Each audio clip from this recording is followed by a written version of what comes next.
Bonjour, bienvenue au premier salon virtuel des études en France organisé par l'Institut français de Grèce, salon auquel participent 59 établissements français et qui durera aujourd'hui jusqu'à 18 h. Donc, je m'adresse aux étudiants. Vous avez encore la possibilité de prendre rendez-vous avec les représentants d'établissements français jusqu'à, le dernier rendez-vous est à 17 h 45. C'est très important. Également, si vous souhaitez suivre ce webinaire en grec, vous avez la possibilité d'utiliser cette fonction de Zoom. Vous avez la possibilité d'utiliser l'icône en bas à droite comme un petit globe et vous choisissez votre langue, le grec. Attention, il faut avoir la dernière version de Zoom pour pouvoir le faire. Autrement, vous serez obligé de le suivre en français. Donc, également, dernière précision, si vous souhaitez poser des questions, si ça marche. Oui, si vous souhaitez, on vous entend, si vous souhaitez poser des questions, vous avez la fonction Q&A. Vous pouvez donc poser des questions avec le français. Par écrit. Théo, on t'entend? Et on essaiera d'y répondre. Alors, ce premier webinaire a pour thème les études d'ingénieurs en France. Nous essaierons donc de faire une discussion autour de ce thème avec les invités que je vais vous présenter. Et nous espérons que nous pourrons comme ça répondre aux interrogations des étudiants grecs et de leurs parents, puisque je sais qu'en Grèce, les parents sont très impliqués dans tout ce qui concerne les études des enfants. Alors, nous présenterons d'abord les particularités du système français en ce qui concerne les études d'ingénieurs, et elles sont assez nombreuses, elles sont très différentes de la Grèce. Et ensuite, nous répondrons à vos questions. Alors, je présente mes invités.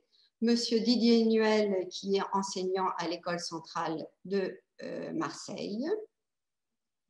Monsieur Olivier Boiron, enseignant-chercheur, enseignant dans la même école, École centrale de Marseille. Madame Stéphanie Dumortier, qui est directrice des relations internationales du groupe CESI, École d'ingénieurs.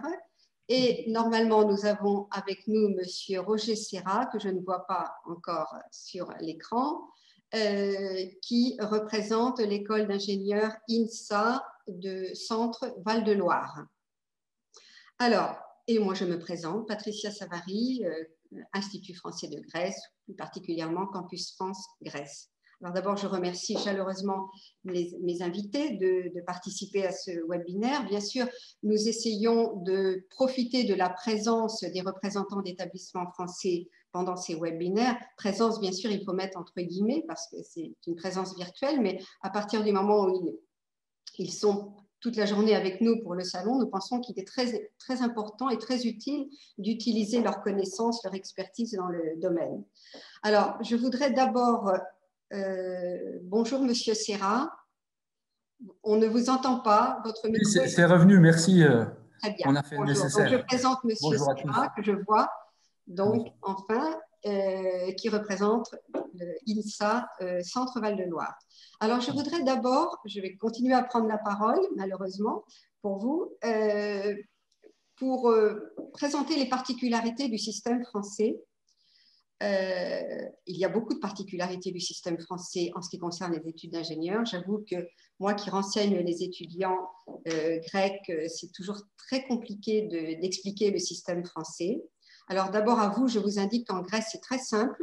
Pour faire des études d'ingénieurs, c'est l'université. Il n'y a pas la distinction école d'ingénieurs, université, c'est l'université. Les modalités d'accès sont exactement les mêmes que pour toutes les autres filières. C'est un concours national comme pour toutes les autres filières.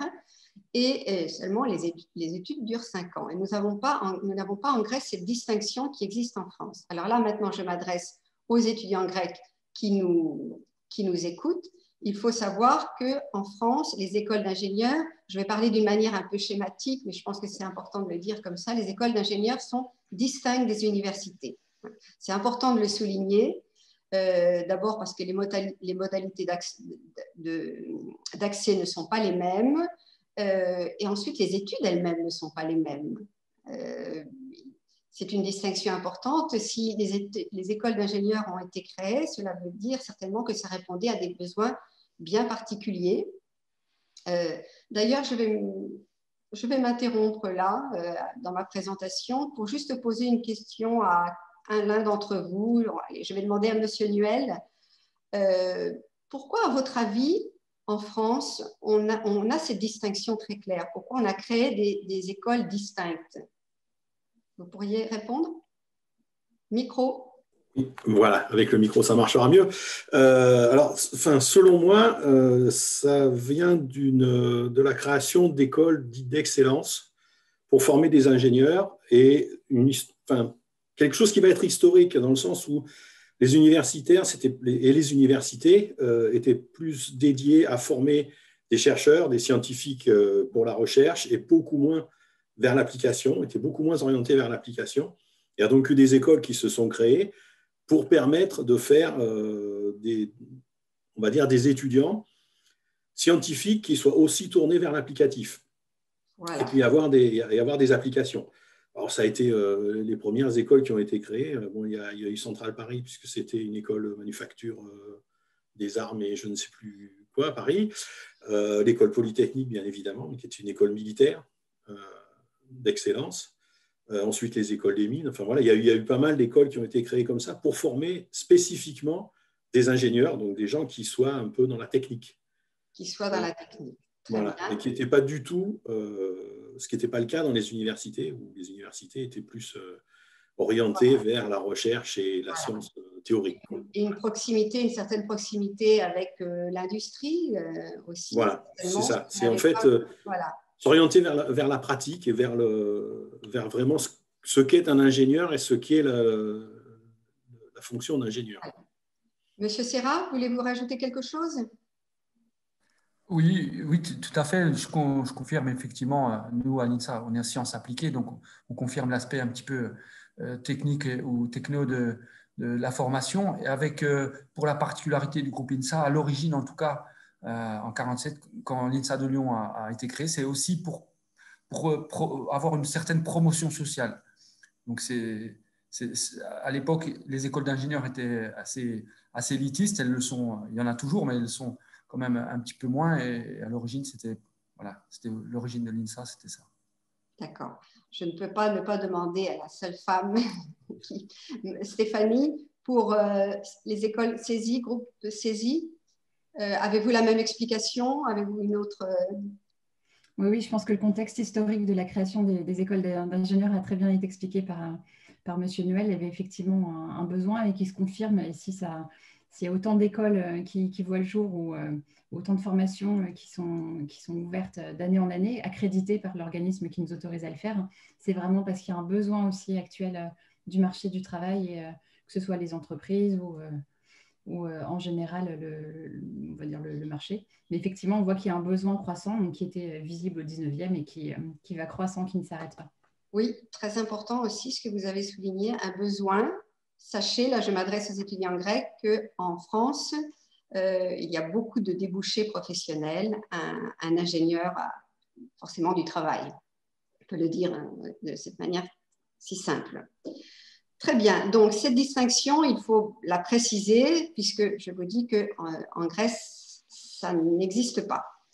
Alors ensuite, deuxième caractéristique des écoles françaises, c'est les modalités d'accès.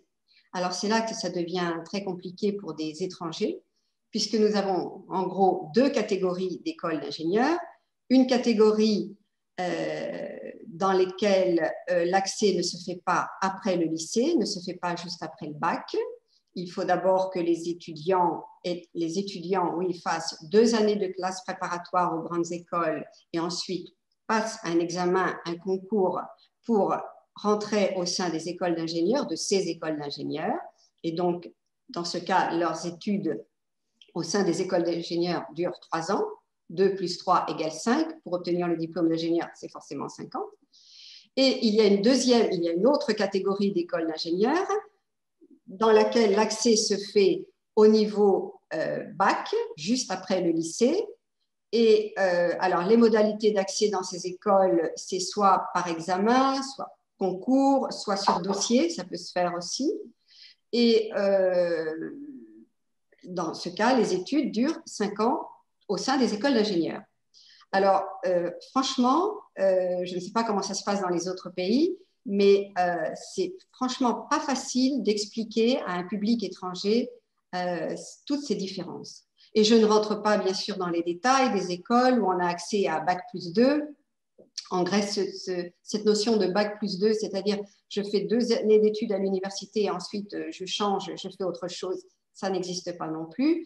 En France, c'est très courant, il y a énormément de passerelles. Donc, j'évite en général de parler aussi de cette solution qui complique encore plus. Mais c'est vrai qu'en France, on peut faire 2 années soit à l'université ou un DUT et ensuite passer à un examen pour entrer au sein d'une école d'ingénieur. C'est une particularité du système français. Il y a énormément de passerelles. C'est très bien pour la France, mais ce n'est pas toujours facile à expliquer. Voilà. Alors, donc, bien avoir en tête cette différence. École avec accès après le lycée, école avec accès après 2 années de classe préparatoire. Alors, je vais vous poser la question pour votre école. Alors, pour Centrale Marseille, je vais demander à Monsieur Boiron de nous expliquer à Centrale Marseille, dans votre école, comment on y rentre. Après 2 années de prépa ou après le bac, après le lycée? Alors en fait, je pense que ce qu'il faut peut-être expliquer, c'est que pour clarifier la situation pour les étudiants grecs, c'est que le diplôme d'ingénieur est complètement équivalent à un diplôme de master. Donc en fait, l'université et les écoles d'ingénieurs, c'est des voies d'accès différents, mais la finalité est la même, c'est-à-dire qu'au bout de 5 ans d'études, on obtient un master qui est tout à fait reconnu à l'étranger comme un diplôme de master. Pour les voies d'accès, en fait, ce qu'il faut simplement expliquer, c'est que des études d'ingénieur, normalement, ça dure 3 ans, d'accord ? 3 années qui correspondent en fait aux 3 années qui amènent à la fin au master. Donc c'est un peu à cheval pour des étrangers entre une licence et une maîtrise. Ce qui va différencier, en fait, comme vous l'avez expliqué, c'est la voie d'accès, c'est-à-dire l'école prépa, en fait, les 2 années de préparation aux études d'ingénieur qui soit sont intégrées dans l'école, et à ce moment-là, on rentre à l'école juste après le bac, soit qui sont effectués dans un autre établissement. Alors, pour ce qui en est de l'école centrale, en fait, la voie classique, qui est à peu près retenue par, je dirais, la grande majorité des étudiants de l'école, c'est de faire des classes prépa, donc 2 années après le bac, de travail assez intensif uniquement en sciences, donc en maths, physique, chimie pour certains.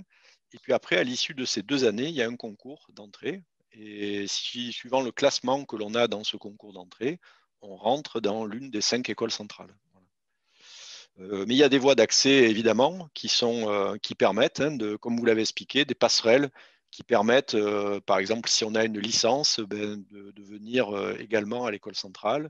Si on vient de l'étranger, il y a également des possibilités, bien sûr. D'accord. Donc, en 2 mots, Centrale Marseille et toutes les écoles centrales ne sont pas accessibles au niveau lycée, au niveau bac, c'est à Bac+2, donc c'est via prépa pour le dire plus simplement. Voilà. Et donc, les études après au sein de l'école centrale se font en 3 ans. C'est ça. Il y a eu les 2 années de prépa comptent tout à fait normalement parmi les 5 années d'études obligatoires pour obtenir le diplôme d'ingénieur.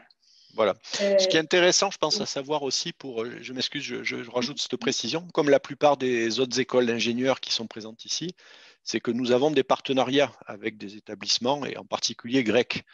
Et pour les étudiants grecs qui viennent de ces établissements, il y a la possibilité d'avoir ce qu'on appelle des schémas de double diplôme. C'est-à-dire qu'au lieu de faire 3 ans, ils font que 2 ans en fait, dans nos écoles. C'est une règle qui est couramment admise. Voilà.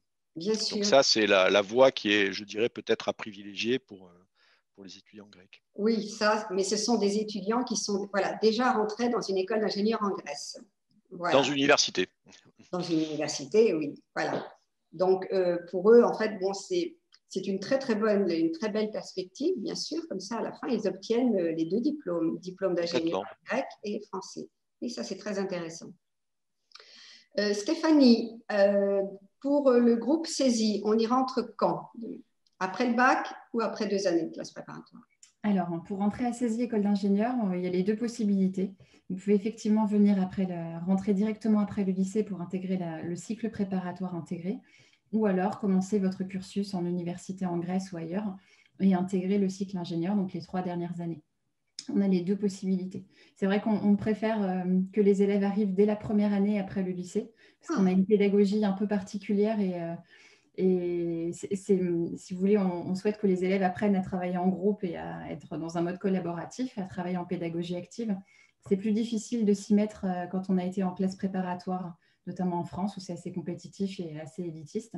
Voilà, donc on apprécie beaucoup si les élèves arrivent après le lycée, mais bien sûr, tout est possible et c'est possible de venir également avec une maîtrise, d'intégrer éventuellement la 4e année. Le schéma en Grèce, bac plus 2, bac plus 3 et je vais ailleurs continuer, c'est très rare. Ce n'est pas du tout dans la réalité grecque. Donc, moi, je retiens beaucoup plus donc, ce que vous avez dit. Donc, à Césie, on peut y rentrer, un jeune grec peut y rentrer après le lycée. Absolument. Mais quelqu'un qui fait également l'équivalent de la licence en 4e année pourrait également postuler et intégrer soit la 3e, soit la 4e année directement pour faire uniquement les 2 dernières années. C'est possible aussi. D'accord, bien sûr, parce que pour obtenir un diplôme d'ingénieur en France, il faut forcément avoir fait au moins les 2 années en France, de toute façon. D'accord, très bien, très précieux. À l'INSA, alors INSA, c'est un groupe aussi d'écoles d'ingénieurs, il y a dans différentes villes. Là, nous parlons de l'INSA Centre Val-de-Loire. Comment on y rentre?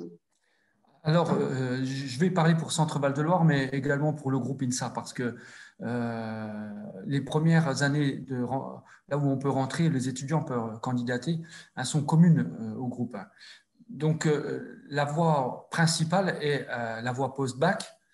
Donc, évidemment, pour nos étudiants, lors de cette candidature, ils ont la possibilité d'intégrer également une filière internationale, donc qui est plutôt réservée au premier cycle, donc avec des enseignements en français, bien sûr, pour l'intégration, mais surtout en anglais, en espagnol ou en chinois, en fonction des filières, à INSA, en MERINSA, et voilà, on a plusieurs scans, etc. On a plusieurs modalités pour pouvoir intégrer ces étudiants étrangers dans leur filière de prédilection. Mais le but, c'est quand même de les intégrer dans nos spécialités, ce qui a été très, très justement dit par nos collègues de Centrale. Effectivement, l'école d'ingénieur, c'est en fait 3 ans.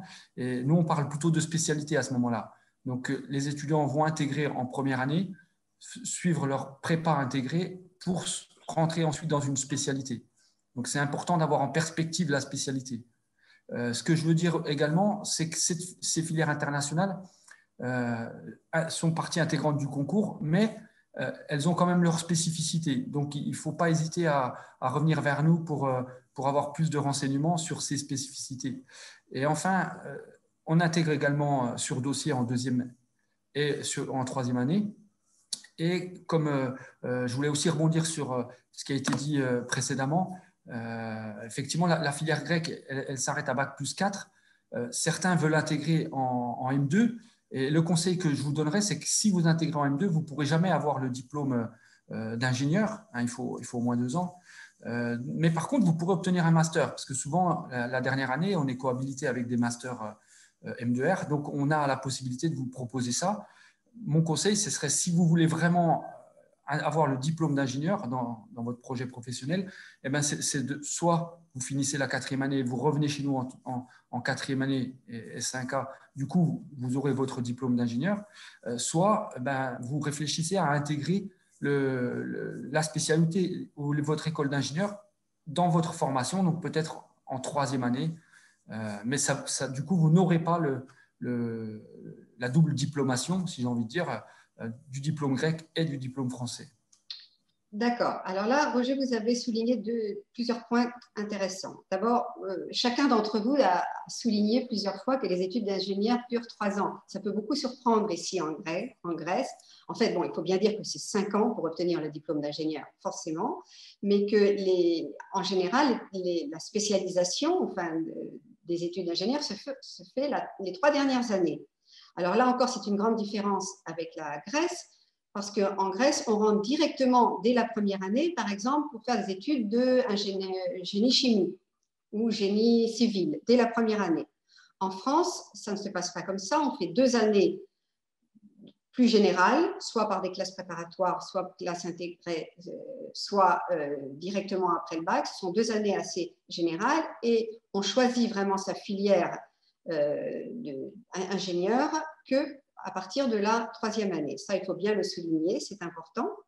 Et puis alors, ma question suivante, c'était est-ce que vous avez des filières plus réservées, plus adaptées aux étudiants étrangers? Alors vous, Roger, vous avez déjà répondu en fait. C'est vrai que l'INSA, moi je sais très bien que l'INSA a des filières, je ne peux pas dire réservées aux étrangers, parce qu'il n'y a pas que des étrangers dans ces filières. Hein. Je crois qu'il y a à peu près 50% d'étrangers. Oui. Mais moi je dis qu'elles sont plus adaptées aux étrangers, puisque vous avez même au mois d'août un séminaire d'entraînement, de formation. L'école d'été, oui. Voilà, école d'été.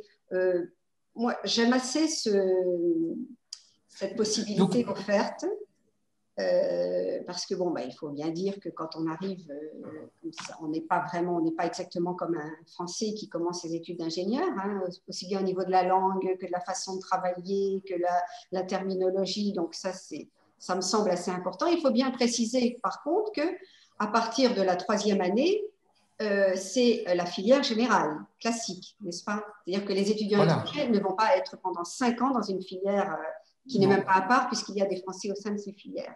Exactement. Pour la filière internationale, donc nous, on parle d'étudiants internationaux qui sont de 2 parties. La partie française qui fait la moitié du contingent et la moitié des autres sont des vrais étrangers. Donc, vous voyez bien que tous ceux qui ont suivi des sections bilingues, qui sont vraiment portés par l'international, peuvent continuer, mais ça ne fait que 2 ans, la classe prépa, en gros, prépa intégrée en tout cas. Pardon. Du coup, oui.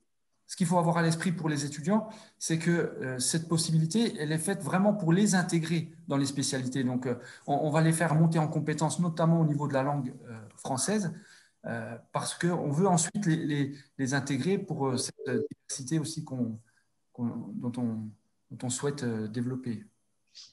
Est-ce que ça veut dire que, par exemple, ils ont la possibilité de faire toute leur première année en anglais? Voilà, la première et 2e année peut être complètement en anglais ou en partie en espagnol, chinois, mais ce sera en anglais. Si c'est pas en français, c'est en anglais. L'idée, c'est de les amener vers un niveau B2 quand même en français pour qu'ils puissent venir ensuite suivre dans de très bonnes conditions la spécialité. D'accord.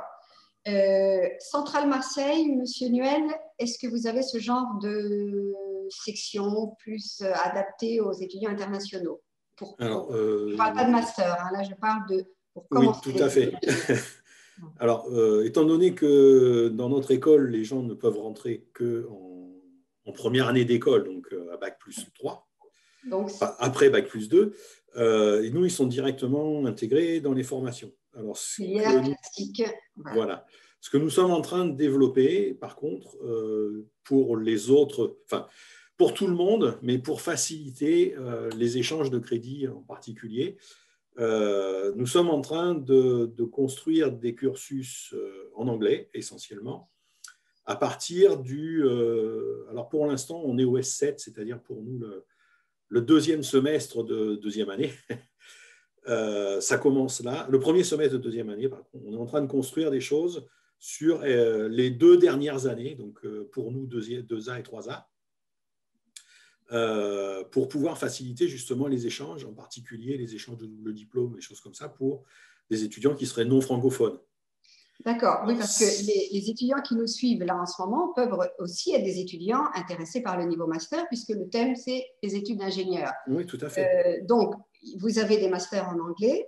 Oui, tout à fait. Et même, on va dire, le cursus général est de plus en plus en anglais. Alors, ça monte petit à petit parce qu'il faut, on va dire, convaincre un certain nombre d'enseignants de faire leurs enseignements en anglais, ce qui n'est pas toujours extrêmement facile, mais il y a de plus en plus de choses qui se font en anglais. À l'heure actuelle, on doit avoir 900 heures environ de formation qui sont intégralement en anglais. Alors, vous êtes des invités formidables parce qu'à chaque fois, vous parlez de la question suivante. Alors, c'est très bien, vous faites des transitions formidables.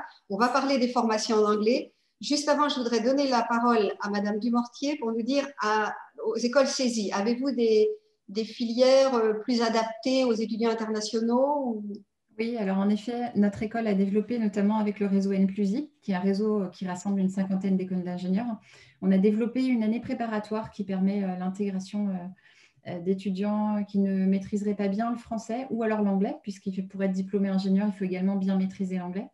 Et nous, voilà, donc ces années préparatoires permettent de revoir le socle scientifique également en parallèle, donc intégration linguistique et scientifique.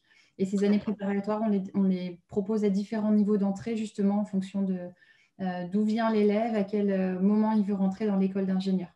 Et puis, aussi, notre école a aussi développé une année préparatoire à peu près similaire sur le même principe. Mais bien sûr, on fait attention à proposer des choses adaptées aux étudiants internationaux comme les Grecs. Je pense que c'est une bonne chose. Alors, de manière générale, aussi bien pour le premier cycle que pour les masters, question, pourquoi en France, on voit une explosion du nombre de formations en anglais, c'est bien master surtout, dans un peu tous les domaines, dans le domaine de l'ingénierie énormément. Alors, je vous pose la question, pourquoi cette explosion? Qu'est-ce qui a changé en France? Je demande à Monsieur Boiron, peut-être, qui doit ouvrir son micro. Monsieur Boiron ne vous entend pas? Oui, pardon. J'étais en train de répondre à des questions là, sur les questions et réponses. Donc, vous pouvez répéter votre question, s'il vous plaît. On constate une explosion des formations en anglais en France, que ce soit dans l'ingénierie ou ailleurs, mais on voit beaucoup dans l'ingénierie. Alors, ma question est très générale. Pourquoi cette explosion, à votre avis? À quoi ça correspond? Bien, c'est une ouverture, en fait de nos filières sur des étudiants qui ne sont pas francophones. Bon, les liens se multiplient entre les écoles d'ingénieurs et les établissements étrangers, notamment en lien avec la recherche. Parce je pense qu'il y a une chose que je veux souligner ici, c'est que une école d'ingénieurs, c'est comme en fait une université sur le point de vue de la recherche, c'est-à-dire que tous les personnels qui enseignent sont des enseignants-chercheurs. Donc en fait, ils ont statut de professeur d'université ou d'enseignant-chercheur. Donc il y a des liens recherche très forts avec l'étranger. Et donc c'est la langue généralement utilisée, c'est l'anglais. Et donc forcément, si on veut attirer des étudiants dans nos laboratoires, on est obligé bien sûr d'avoir et de proposer des formations en anglais. Oui, parce que en fait, je pense qu'avant, vous auriez perdu beaucoup d'excellents étudiants. Moi, je parle là pour la Grèce. Parmi les étudiants qui font des études d'ingénieur, le français est loin d'être la première langue, c'est l'anglais. Donc, il aurait vraiment été dommage de se priver d'excellents étudiants en grec. Là, je parle des Grecs, uniquement à cause de la langue. Donc, bien sûr que c'est une très, très bonne initiative. Bon, il est possible qu'au niveau des enseignants, ça pose quelques problèmes, c'est sûr. C'est une question de génération. Mais on le constate dans tous les domaines et c'est finalement une très bonne chose. Étant donné que le temps passe très vite, je voudrais encore aborder un point. Cette fois, il n'y a pas eu de transition, mais je vous pardonne. Les études en apprentissage. Là, c'est quelque chose que je veux mentionner parce que ça n'existe pas vraiment en Grèce. Je pourrais même presque dire que ça n'existe pas. Alors, j'explique, là, je m'adresse aux étudiants en grec. Les études en apprentissage, je vais l'expliquer très simplement, ça veut dire que, en fait, pendant vos études, vous travaillez, vous faites les deux en même temps, c'est-à-dire vous étudiez et vous travaillez, bien sûr, travaillez dans le domaine que vous étudiez, bien entendu, et en plus, vous êtes payé. Alors, je vais donner la parole à Stéphanie, parce qu'on sait que CESI, c'est vraiment l'école pour l'apprentissage. Je sais bien que ça se passe dans la plupart des écoles. Stéphanie, moi, je l'ai vraiment présenté d'une manière très, très brève et simpliste, mais en fait, c'est le cœur de l'apprentissage, c'est ça. Parlez-nous des études en apprentissage au sein des écoles CESI. Et oui, peut-être donner un peu plus de détails sur ce que c'est que les études en apprentissage, vous connaissez mieux que moi. Oui, vous l'avez bien expliqué. En fait, c'est exactement ça. Quand vous êtes, en gros, vous connaissez bien le statut étudiant. Vous allez être étudiant, vous allez réaliser des stages. Quand vous êtes apprenti, c'est un peu le processus inverse. Vous êtes un salarié en formation. Donc, pour pouvoir faire ces études en apprentissage en France en général, il faut bien sûr trouver l'école qui vous intéresse et trouver l'entreprise avec laquelle vous allez vous marier, en gros, et qui va financer à la fois vos études et vous recruter comme employé. Donc, c'est vraiment un statut qui est très différent puisque vous avez une posture professionnelle. Vous êtes donc employé dans une entreprise. Vous suivez la formation en même temps à l'école. Vous avez des périodes d'alternance. Donc, vous passez, ça dépend des écoles. Dans notre école, par exemple, vous avez 4 semaines à l'école, 4 semaines en entreprise. Mais ce qui est intéressant, c'est qu'effectivement, vous êtes rémunéré par l'entreprise. Alors, pas un salaire à 100%, mais néanmoins, le salaire va croissant. Vous ne payez pas vos études, mais néanmoins, vous êtes un employé. Donc, ça veut dire que vous n'avez plus le statut étudiant. Donc, tout ce qui est vacances, etc. Enfin, c'est vraiment une autre posture, celle d'un employé en formation. Et c'est effectivement très intéressant à bien des égards. Donc, déjà, bien sûr, financièrement, mais pas que, puisqu'en fait, vous allez acquérir une expérience professionnelle incroyable. Vous signez un contrat, en fait, et vos tâches sur les 3 ans du contrat vont évoluer. Vous allez avoir de plus en plus de responsabilités au sein de cette entreprise. Et puis, évidemment, quand vous êtes diplômé, vous n'avez aucune obligation vis-à-vis de cette entreprise. Ça, c'est très important parce que ce système existe dans d'autres pays, notamment en Allemagne, en Amérique du Nord, etc. Mais dans d'autres pays, très souvent, il y a un engagement après les études à rester au moins 1 ou 2 ans dans l'entreprise. Ce n'est pas le cas en France. En revanche, très souvent, ça débouche sur une proposition d'embauche par l'entreprise, mais vous êtes libre de faire ce que vous voulez, en fait, de rester, d'aller ailleurs, de créer votre entreprise. Voilà. Donc, c'est vraiment formidable. Et vous êtes prêt pour entrer sur le marché du travail, sur le monde du travail. Vous connaissez parfaitement le monde du travail, bien sûr. Donc, vous avez tout dit, vous êtes salarié, bien sûr. Mais attention, c'est à vous de trouver l'entreprise, hein, c'est ça. Oui, absolument, ça c'est important. C'est pas l'école qui va vous dire, ben voilà, mon petit, tu vas aller dans telle entreprise. C'est-à-dire que vous devez vous placer, vous vendre, convaincre l'entreprise de vous. C'est une embauche. Hein, vraiment on va vous aider. Les écoles ont bien sûr des contacts, mais étant donné que c'est un contrat, effectivement, tout repose sur vous, votre capacité à plaire à l'employeur, à le convaincre. À l'INSA de Centre-Val de Loire, il y a des études en apprentissage. Voilà, oui, merci. Oui, parce que on a plusieurs spécialités qui sont délivrées sous statut étudiant et sous statut d'apprenti. Je pense qu'une information capitale qui doit être donnée à notre public, c'est que pour pouvoir faire l'apprentissage, il faut avoir fait 12 mois en France. Donc, vous ne pourrez pas intégrer… Non, pour les étudiants européens, ils peuvent. Pour les étudiants européens, ils peuvent faire l'apprentissage. Ce sont les étudiants étrangers hors Union européenne qui ne peuvent pas. Donc là, les Grecs sont exactement dans le même statut que les Français. D'accord. Parce que parfois, malheureusement, on peut se retrouver en… Voilà. L'autre chose que je voulais dire, effectivement, c'est que les périodes d'apprentissage qui se combinent avec nos périodes de formation, on développe vraiment l'aspect compétences au cours de cette formation par apprentissage, que la plupart des établissements les accompagnent quand même. Ce n'est pas nous qui le retrouvons, mais on les accompagne quand même, on les prépare à un entretien, on les prépare à définir plus précisément leur projet pour voir quelles seraient les offres qui pourraient correspondre à leur projet. Donc, il y a quand même un travail d'accompagnement. Et ensuite, il faut quand même savoir que la filière d'apprentissage, contrairement peut-être à l'image qu'elle peut porter, elle est aussi difficile, voire en tout cas pour CVL, plus difficile parce que les périodes de formation sont très condensées, très compactes et du coup, il y a un niveau d'assimilation qui doit être plus élevé que pour leurs camarades où ça s'étale sur le semestre tranquillement. Pour nous, c'est des périodes plus condensées. Bien sûr. Et à Centrale Marseille, est-ce qu'on peut avoir le statut d'apprenti? Alors, oui, nous avons des filières par apprentissage avec une spécialité qui est liée à la formation à Centrale Marseille. Nous ne sommes pas une école de spécialité. C'est ce qu'on appelle une école d'ingénieurs généralistes. C'est-à-dire que, alors ça, c'est un concept qui est assez compliqué à expliquer pour les étrangers. C'est assez franco-français. Il commence à y avoir quelques écoles aux États-Unis qui ont pris ce modèle-là, mais il n'y en a pas beaucoup dans le monde. Il s'agit de former des ingénieurs qui sont, alors ce n'est pas pluridisciplinaire, mais qui ont des connaissances dans toutes les disciplines, parce que la vocation étant d'être des chefs de projet, de savoir aborder les systèmes complexes, de savoir gérer les systèmes complexes, c'est-à-dire d'être capable de discuter avec des ingénieurs spécialistes pour pouvoir mener à bien des projets multidisciplinaires, plus que pluridisciplinaires. Et nous avons donc des filières par apprentissage, une filière qui existe. Alors, par contre, je ne suis pas un spécialiste du domaine, mais je ne sais pas si c'est accessible à des étudiants étrangers, mais je ne vois pas pourquoi, puisque nous avons des filières d'apprentissage qui démarrent en deuxième année. Donc, les étudiants qui rentreraient en deuxième année pourraient très bien choisir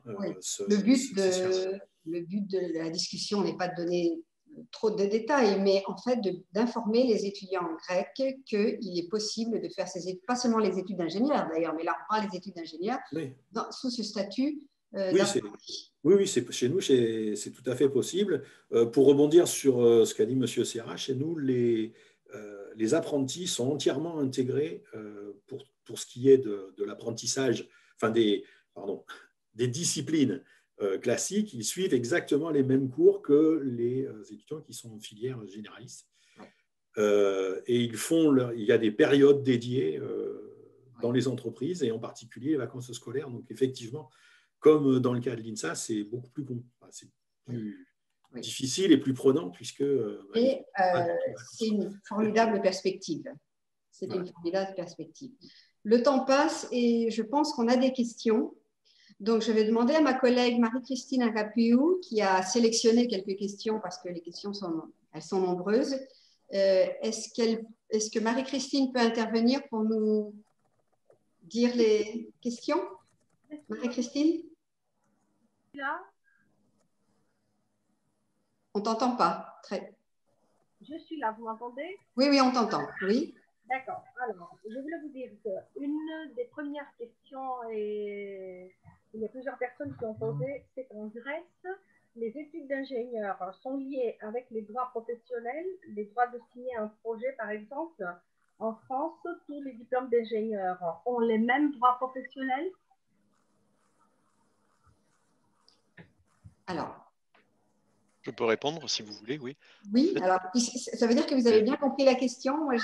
Oui, je pense que c'est lié en fait, en général à l'étranger, en fait, il y a un ordre des ingénieurs. Et c'est-à-dire que quand on est diplômé d'un diplôme d'ingénieur, votre diplôme est reconnu par une institution qui s'appelle l'ordre d'ingénieur. Je pense que c'est le cas en Grèce, c'est le cas dans beaucoup de pays. En France, nous n'avons pas ça. Mais par contre, les établissements qui délivrent un diplôme d'ingénieur doivent avoir une accréditation spéciale qui leur confère le droit de diplômer. Et c'est ce qu'on appelle en France la commission de titre d'ingénieur. Voilà. Donc toutes les écoles qui délivrent ce diplôme doivent avoir cette accréditation qui est d'ailleurs temporaire, c'est-à-dire que tous les 4 ou 5 ans, on doit redemander en fait la possibilité de délivrer. Et donc, à travers ce diplôme d'ingénieur, il y a des statuts professionnels qui sont, on va dire, associés. Et donc, quand on est recruté dans une entreprise avec un diplôme d'ingénieur, eh bien, ça veut dire qu'on a un certain type de salaire, on a un certain type de responsabilité que l'on n'a pas, évidemment, si on n'a pas le titre d'ingénieur. Voilà. Je peux répondre comme ça. Oui, c'est ça. C'est-à-dire qu'à partir du moment où on a un diplôme d'ingénieur, est un diplôme, parce que je sais en Grèce, les gens sont très soucieux de la reconnaissance du diplôme. On a un diplôme d'ingénieur, c'est forcément un diplôme reconnu en France et normalement au sein de l'Europe. Voilà.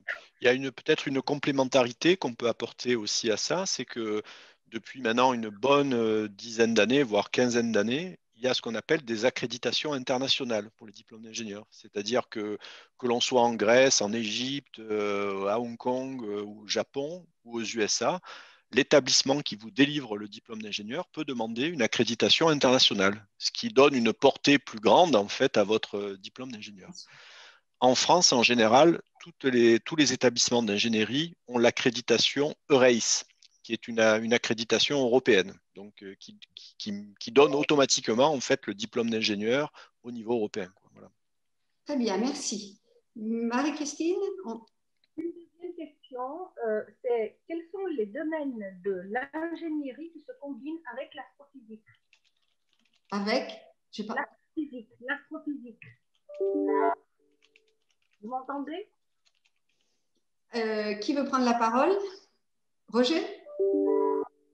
Je pense que ça a été répondu dans le fil, en fait, pour l'astrophysique. C'est M. Boiron qui a répondu très justement avec les différentes disciplines qui concouraient à s'associer parfaitement à l'astrophysique, je pense.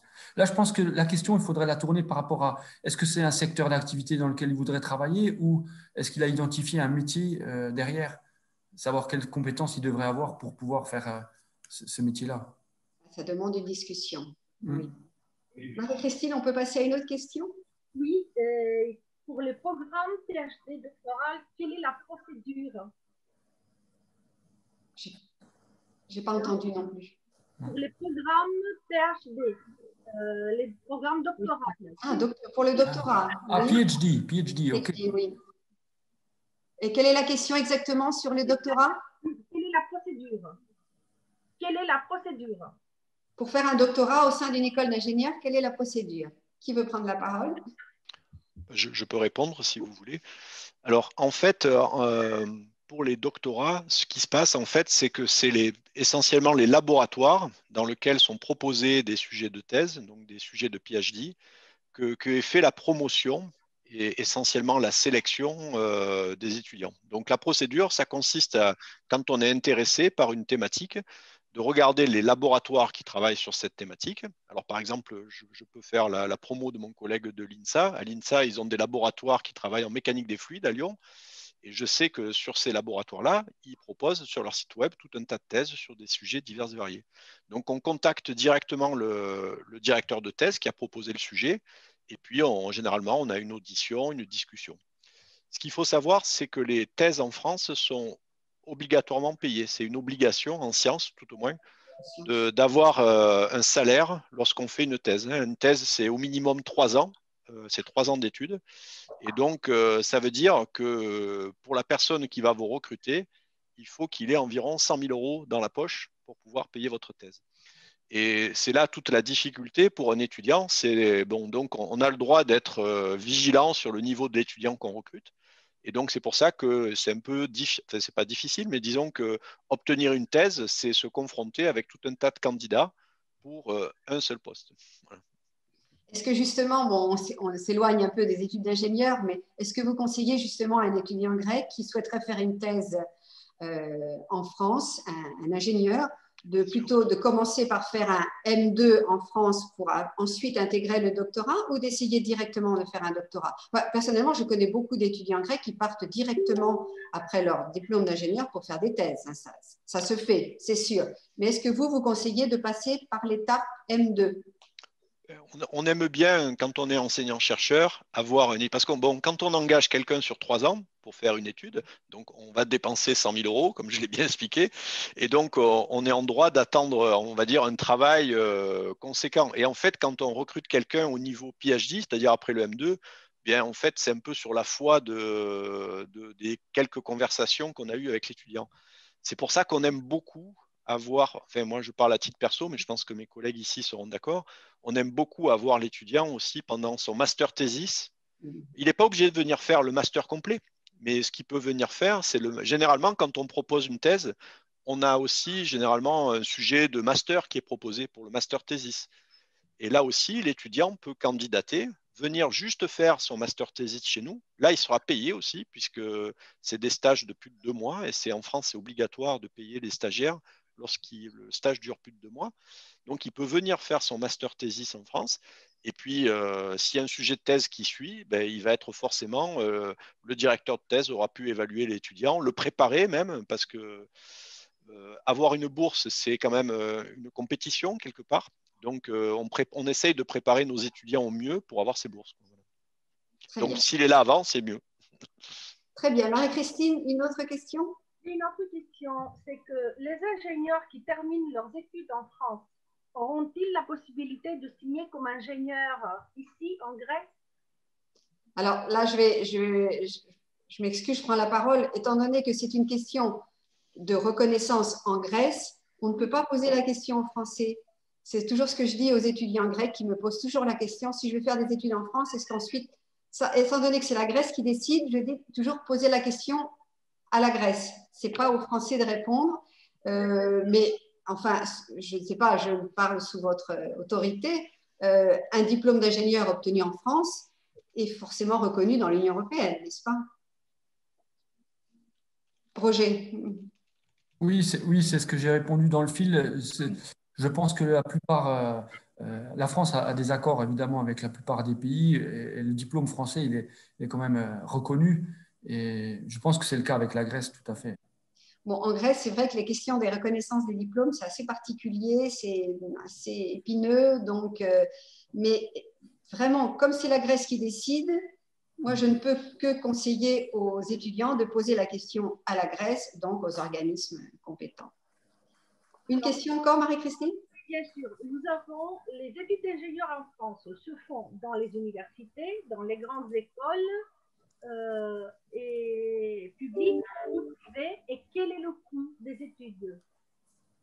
Alors là, je vais reprendre la parole. Donc, on a donné la distinction au départ université, école d'ingénieur, même s'il y a certaines universités qui délivrent le diplôme d'ingénieur, mais on parle d'une manière assez schématique. Donc, c'est au sein des écoles d'ingénieurs. Et chose que je n'ai pas précisée, les 3/4 des écoles d'ingénieurs en France sont publiques. Donc, si vous faites des études d'ingénieur au sein d'une école publique, les droits d'inscription se montent à 600 et 650 € l'année, je crois. Et si vous faites des études au sein d'une école d'ingénieurs privée, là, il y aura des droits de scolarité. Et peut-être aussi, ce qu'on peut préciser, même au sein d'une école publique, par exemple, comme INSA, si vous choisissez une filière internationale, en général, il y a quelques droits de scolarité qui ne sont pas très importants, mais qui sont un peu plus que les 650 €. N'est-ce pas, Roger? Micro. La filière internationale, tout à fait. De mémoire, pour vous dire les chiffres exactement, ça doit être 5 000 € pour intégrer la filière internationale. Dans ces 5 000 € sont inclus les droits d'inscription et tout le séminaire et la formation à français langue étrangère, les activités d'interculturalité et un tutorat également. D'accord. Mais si un grec fait des études d'ingénieur au sein d'une école d'ingénieur publique, donc pas la filière internationale, mais la filière classique, il paiera 650 €, je crois, pour l'année. Non, je ne crois plus maintenant parce que les droits différenciés s'appliquent. Non, pour les Grecs, il n'y a pas différencié. Alors c'est 601 €. Forcément, pour les Européens, c'est forcément, il n'y a aucune distinction avec les Français. Voilà. Je ne sais pas si on peut encore prendre une question, Marie-Christine. Vous avez l'amabilité, il demande s'il faut une note d'Apollitérion minimum pour pouvoir accéder à une école d'ingénieur. Apolliterio, c'est l'équivalent du bac, c'est le diplôme de fin d'études secondaires. Est-ce que vous demandez une note minimum? Alors, je vais poser la question à Stéphanie, qui a un accès après bac. Oui, en fait, c'est vrai qu'on n'a pas parlé de ça tout à l'heure aussi, les profils. C'est vrai que c'est important déjà d'avoir suivi un lycée à profil scientifique avec des enseignements bien sûr scientifiques poussés en mathématiques et physique notamment. Et alors, on va regarder effectivement les résultats. Après, ça va dépendre des écoles. Je vais parler pour mon école, mais évidemment, on se base sur l'ensemble du dossier scolaire du lycée. Les résultats en sciences sont les premiers regardés. Et en fonction de la sélectivité des écoles, on va prendre un seuil ou pas. Dans mon école, on va regarder évidemment vos résultats. On va faire attention à est-ce qu'ils sont en progression. Et on va essayer de déterminer le potentiel en fonction des commentaires que peuvent donner les enseignants également. Donc, bien sûr, c'est important votre note de baccalauréat, mais également les notes que vous avez obtenues tout au long du lycée et l'évolution en fait de vos résultats. Et voilà, donc on prend en compte vraiment la progression, pas uniquement le baccalauréat. Ça, c'est une question très importante, oui, parce qu'on n'a pas eu le temps de parler des critères de sélection. Donc, oui, les notes du bac, enfin la Polytélio, mais tout au long du lycée, vous avez bien souligné progression, c'est important. Hein. Si vous commencez en première du lycée un peu faible, mais que vous allez en augmentant, vous avez plus de chances d'être admis que le contraire. Donc, puis, ça, c'était une question très importante. Bien sûr que les résultats scolaires comptent. À l'INSA Val-de-Loire?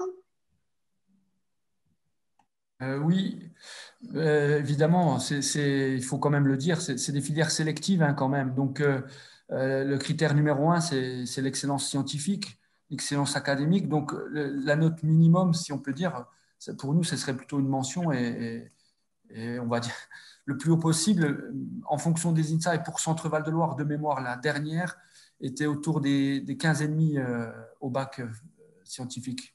Oui, alors là, oui, ça va surprendre beaucoup les Grecs parce que les notes grecques sont beaucoup plus élevées. Donc, 15 de moyenne n'est pas considéré comme une bonne moyenne en Grèce. Alors ils sont les bienvenus alors. Voilà, ils peuvent profiter de ça. Je crois qu'on ne va pas pouvoir prendre d'autres questions. Moi, je voudrais juste d'abord vous remercier parce que vraiment, vous avez été formidable dans le sens que vous avez vraiment su aborder les questions, les points importants.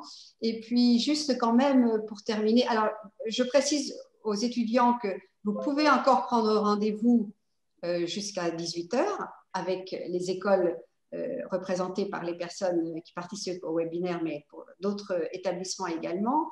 Et puis, disons le mot de la fin, pourquoi choisir la France pour des études d'ingénieur? Normalement, on aurait pu poser la question dès le début, je la pose à la fin.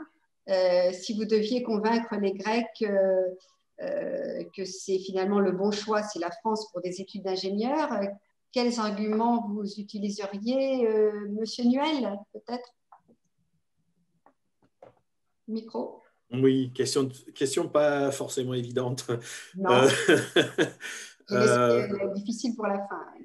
On va dire que c'est une ouverture, hein, peut-être une façon, comme nous on dit à nos élèves quand ils vont étudier à l'étranger et qui souhaitent aller étudier à l'étranger. Moi, chez nous, c'est obligatoire, hein, comme dans beaucoup d'écoles maintenant, on leur demande d'avoir une partie de leur cursus à l'étranger. Oui, c'est important, on ne l'a pas dit, c'est obligatoire, oui. Voilà. Je pense que c'est intéressant de voir une autre façon d'aborder les problèmes. Ce n'est pas parce qu'on est forcément meilleur, parce qu'on est forcément élitiste, on n'est pas forcément, on ne considère pas qu'on est les meilleurs du monde pour former des ingénieurs, mais on a peut-être une autre façon de voir les choses qu'en Grèce ou qu'ailleurs. Et c'est toujours une ouverture, c'est toujours efficace. C'est toujours intéressant. C'est toujours le premier argument que j'utilise quand je fais des présentations, promotion des études en France. C'est toujours l'argument. Bien sûr, je me garde bien de dire on est les meilleurs quand même. Comme je représente la voix, j'aime pas du tout. Mais ce que je dis, c'est que c'est l'expérience, et ça c'est valable si on fait des études en France, mais n'importe où à l'étranger. C'est surtout le fait de vivre et de travailler, d'aborder les questions sous un autre angle. C'est ce qui est plus précieux, peut-être beaucoup plus précieux que le diplôme lui-même qu'on va rapporter. Je dirais qu'il y a quelque chose qui était un peu différent aussi, moi que j'ai rencontré parce que je m'occupe aussi des étudiants chinois à Centrale Marseille. Et un aspect qui ressort auprès des étudiants chinois, c'est la proximité avec les parties pratiques. Travailler en groupe, hein, comme ils font au CESI, apprendre à travailler dans une équipe, apprendre à travailler en relation avec un industriel, la partie pratique. Alors, je connais mal la Grèce, hein, je commence juste à prendre mes fonctions pour la Grèce ces jours-là, mais la partie pratique, hein, tout ce qui est stage, hein, dans les écoles d'ingénieurs, chez nous, on a des stages en première année, en deuxième année, en troisième année. Important. Ça, il faut le souligner, c'est pas valable en Grèce et c'est très, très important. Le côté pratique. Moi, c'est ce qui est ressorti avec les Chinois. J'ai plus l'habitude des Chinois, mais je pense que c'est un peu partout pareil. Oui. Cet aspect pratique des choses les intéresse énormément. Oui. Olivier Boiron, je crois que vous vouliez prendre la parole. Oui, c'était juste peut-être. Alors, j'ai pas mal de collègues grecs et justement, on discutait des études et des différences d'études, on va dire, sur l'ingénierie. Des collègues qui se trouvent dans quel établissement grec? Alors, deux, en fait, il y en a à Thessalonique, Aristote de Thessalonique, et puis à Athènes également. Et en fait, c'est surtout sur les stages. Moi, j'insisterai peut-être qu'il y a, en fait, les écoles d'ingénieurs françaises ont été faites pour répondre aussi à des besoins industriels, donc des besoins que rencontrent les industries. Donc, il y a une très, très grande proximité entre les établissements d'ingénierie et les écoles d'ingénieurs. Ce qui fait qu'il y a une obligation légale, hein, pour être ingénieur en France de passer, je crois que la CTI impose 10 mois de stage sur les 3 ans. En France, d'accord. Dès la première année. Alors, dès la première année, il y a 2 mois de stage. Dès la deuxième année, il y a encore 2 mois de stage. Et puis, il y a ce qu'on appelle, nous, le projet de fin d'études, ou master thesis, en fait, qui est au minimum de 4 mois et qui peut aller jusqu'à plus de 6 mois. Voilà, exact. Roger, vous voulez ajouter quelque chose? Oui, je pense que pour les convaincre, ce qu'il faut se dire, c'est qu'effectivement, nos ingénieurs, ils sont appréciés en industrie, hein, dans les différentes entreprises, secteurs d'activité, et même lorsqu'il y a de la transformation, comme cette période nous l'impose. Ce qu'on peut dire aussi, c'est la diversité et l'ouverture, parce que même s'ils viennent dans nos écoles d'ingénieurs, il y aura une mobilité à l'international à faire. et on les invitera à profiter de ce tremplin pour aller encore dans un autre pays. Voilà. Et oui, une belle expérience ailleurs. Très belle. Stéphanie? Oui, ben le stage, je pense que c'est vraiment la partie vraiment très importante. Et puis, je dirais aussi le volume horaire, enfin, le temps passé probablement dans la formation. Et le fait que la plupart des écoles proposent de travailler par projet, par problème, et une pédagogie qui est assez peu classique et qui ressemble à ce qu'ils vont vivre en fait en situation professionnelle ensuite. Je pense que de plus en plus d'écoles d'ingénieurs vont dans cette voie. Et voilà, c'est fini le schéma classique du professeur qui parle. Vous serez vraiment acteur de votre formation en fait en école d'ingénieur en France. Très bien. Je crois qu'on n'a pas tout dit, mais on a essayé de tout dire. Je vous remercie énormément. Merci Marie-Christine pour les questions.